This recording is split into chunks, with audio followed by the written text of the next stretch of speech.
El tema de la intencionalidad del conocimiento no es fácil. De hecho, será tan complejo que muchos se han equivocado en ese punto y por eso existe tanta confusión en torno a la naturaleza del conocimiento humano, en torno a la pregunta ¿qué es conocer? Y de hecho se trata de un tema hasta cierto punto misterioso. Misterioso en el sentido de que no alcanzamos nunca una comprensión plena y total de lo que significa que nuestro conocimiento sea intencional. No misterioso en el sentido de algo oculto, mágico, fuera del orden racional, no, para nada.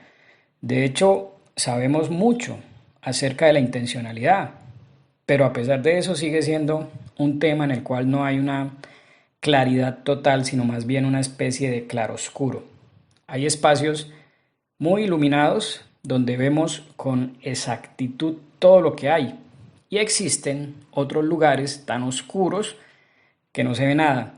Pero entre esos dos extremos se dan algunos lugares en donde ni la claridad ni la oscuridad son totales y por eso se llaman claroscuros. La intencionalidad del conocimiento es uno de esos claroscuros en la filosofía.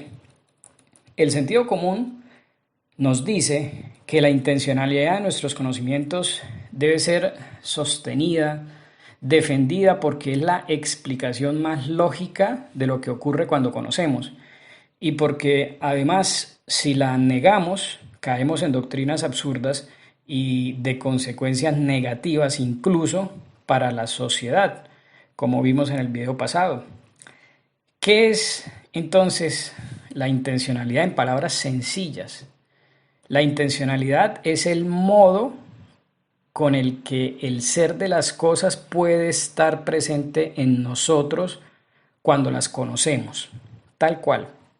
Los 2 metros de altura del jugador de básquet, o el color blanco de la pared que tengo enfrente, o los 32 años de edad que tiene mi hermano, o las características de las células, o de los átomos, o de las moléculas, o la naturaleza de los planetas, etcétera, etcétera. ¿Cómo es que todo eso puede estar en dos lugares al mismo tiempo, por decirlo de alguna manera? ¿Cómo es que el blanco de la pared está en la pared y está también en mí cuando conozco que la pared es blanca? Porque evidentemente el blanco está en ambos, en la pared y en mí. Si no estuviera en la pared, pues no podríamos decir que la pared es blanca. Y si no estuviera el blanco de alguna manera también en mí, pues yo no podría decir que la pared es blanca. No podría conocer esa característica de la pared. Y entonces, ¿cómo está el blanco en la pared y cómo está en mi acto de conocimiento? Santo Tomás dice que en la pared el blanco está en su ser real, mientras que en mí está con un tipo de ser que precisamente Santo Tomás llama intencional. El blanco está en mí con un modo de ser distinto al que tiene en la pared y se llama modo intencional.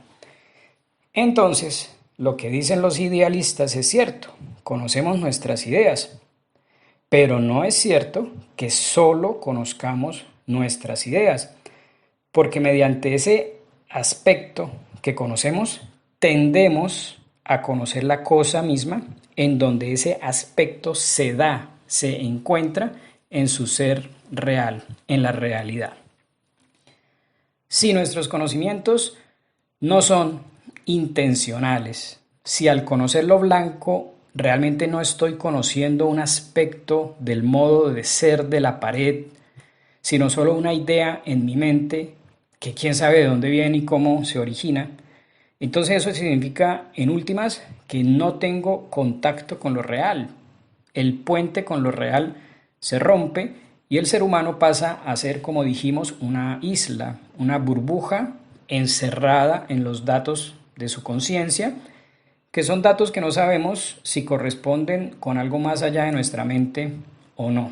Es la muerte de la filosofía, de la ciencia, incluso del lenguaje, porque cada palabra que usamos sería entonces reflejo únicamente de lo que hay en mi mente, de mis construcciones, y no tendría por qué tener sentido para las demás personas, porque quizá esas personas que me escuchan, esas palabras significan otras cosas distintas, que tampoco sé yo qué es. Una locura total si ustedes lo piensan bien.